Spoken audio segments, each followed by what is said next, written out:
Nah, ini sedulur sekilas info. Jadi kita ini sedang mengikuti acara tradisi pentas seni Tayuban dalam rangka sedekah bumi atau gas desa Perantaan, Kecamatan Bogorjo, Kabupaten Blora, Jawa Tengah. Ini pentas Tayuban dilaksanakan di rumahnya Pak Lurah, Bapak Haji Nyono. Iki kok iki kayu ya? Kayu kok manggung ya Pak ya? Kok kayu apa ora mudeng iki? Buanterno lho suarane. Lambang ya.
Assalamualaikum warahmatullahi wabarakatuh. Renggo ing saku pakrmatan mahardika tias mring kamardika nugroho saha sih wilasaning Gusti Kamo Tunggal mugia semando ing jiwa kita sedaya waradi saku dumati hayu-hayu kang tinemu rahayu ingkang sami kalian warga seniman Sriwati Langit Nusantayun sedekah bumi desa Prantaan kandiatur salam budaya rahayu sami seger waras nuwun kula nuwun sang yaning para tamu kagum putri ingkang tuhu bagyo mulya para bapak sumamana ibu ingkang winantu ing suka basuki langgong-langgong para pemundhut para sepuh saha wini sepuh ingkang tuhu kinabekten para satriya negari ingkang saestu minangka patuladaning para kawula tasih boten katalumpen para kadang kalih mulangka ingkang wonten dalutan sasinampi kitab suci Wahyu Ilang minangka panuntun panembah keblak ingkang satuh guluhur ing pundi para sutresna budaya saha derek lestantunaken budaya Jawa utaminipun langan besantayung sumrambah para kawula muda ingkang saestu sanget kula tresnani sumangga langkung rumiyin panjenengan sedaya kula dherekaken manungsa puja sawetawis ngantos dalu menika panjenengan sakula tasih dipun keparingaken kempal manunggal kanthi ingkang wilujeng sehingga panjenengan saya saged rawuh wonten dalem Bapak Kepala Desa Prantaan akhiripun anggadhahi hajat sedekah bumi Desa Prantaan dimajab mugia bumi Prantaan tansah pinaringan bumi ingkang subur bumi Prantaan mugia tansah pinaringan bumi ingkang gembah ripah loh jinawi dene warga masyarakat Prantaan mugia tansah pinaringan murah sandang lapangan seger kuwarsan ingkang saged menawi saking bombong saha kali milo Bapak Kepala Desa saha sarekatipun ngerawat muslimat siwan bersantai yang kebareng kalau manggil saged nglipur penggalih panjenengan sedaya ingin ketika dikawuh saking Bapak Lurah Prantaan ing mriki kula ingkang kapitejan ngabaraken titi laksana pesan ayu ampun saderengipun pagelaran kawitan kepareng langkung rumiyin kula derek tepangaken para kadang ingin badhe atur pasukan kagem panjenengan sedaya kepareng kawiwitan saking kadang Seniwati ingkang lenggahipun sisih Ilet kalaras menika piyantun saking Leladan Kadipaten Bojonegoro Provinsi Jawa Timur niki Nimas Ayu Mustika pidalem dusunipun Temayang Kecamatan Temayang wewengkon Kadipaten Bojonegoro Provinsi Jawa Timur ini kalau tengah menawan danyane Prantaan ini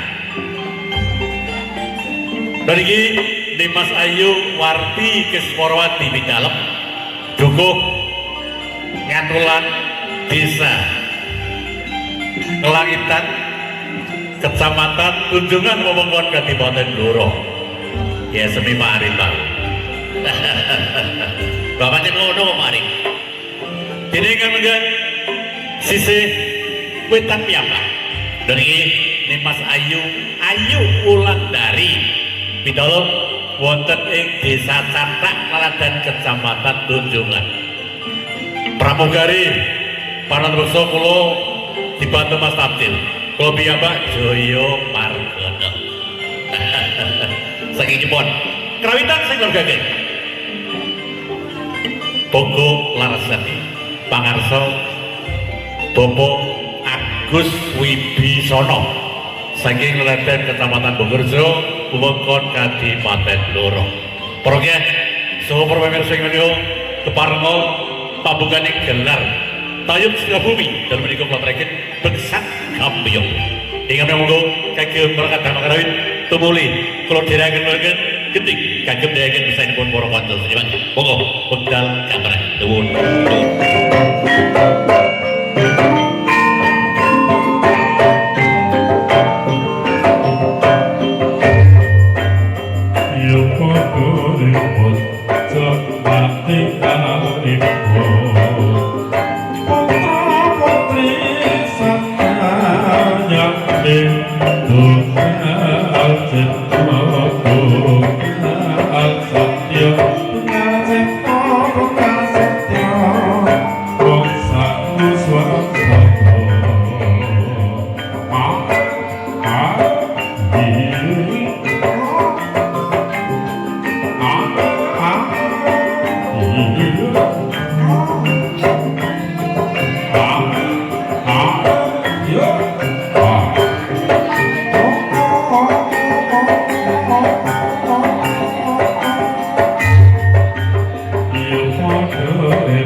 Nyuwun sewu Bapak perangkat sing rawuh sinten monggo kalih Pak Ketua RT, Pak Ketua RW.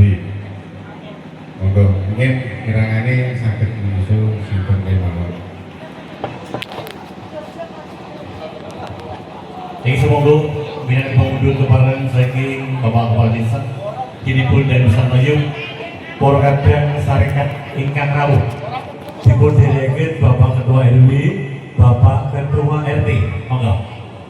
Ingat rawuh, tarekat ingat rawuh, lajeng Bapak RW, Bapak RT. Matur nuwun.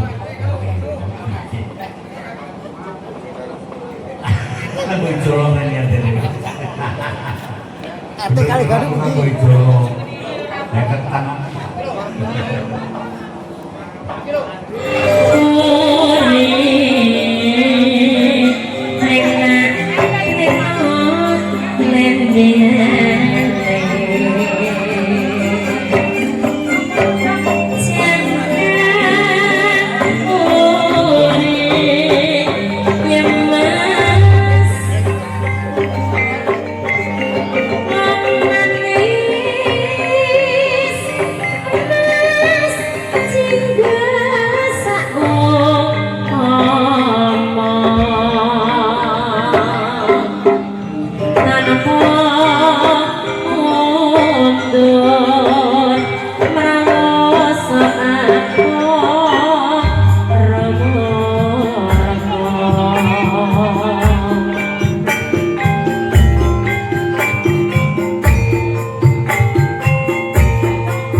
Dereng tak upload malah nih ya.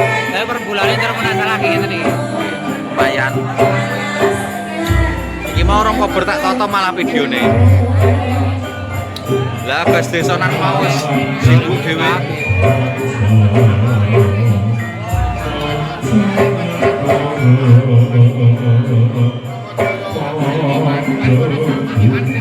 Udah lewat kono. Mau mampir. Kalau balon gas desa. Balon dari ini gas desa. Nah, ini gimana? Baru kan akeh iki ya. 30 tak pernah ini yo. Juwat yo.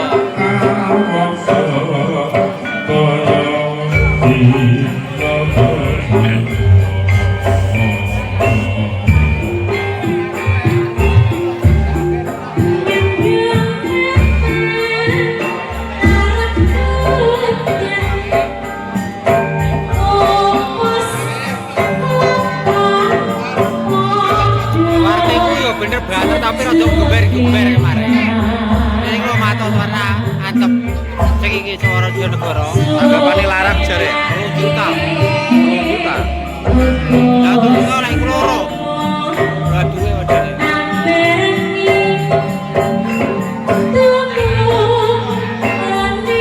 Pak Jokowi balik ya Pak. Jangan ra iso ngaku kabeh ta saya. Joko sudah jiwa ya. Iya, diwae.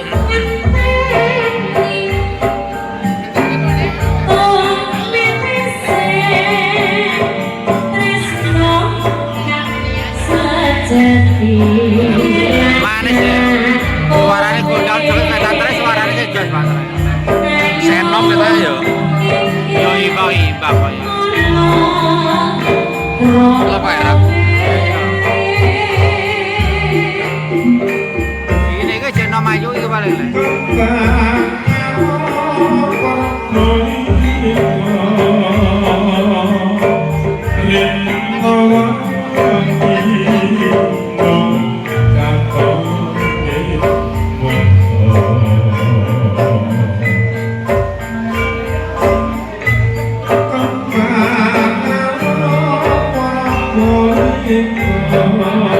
Gue marah dijak lo makan ini.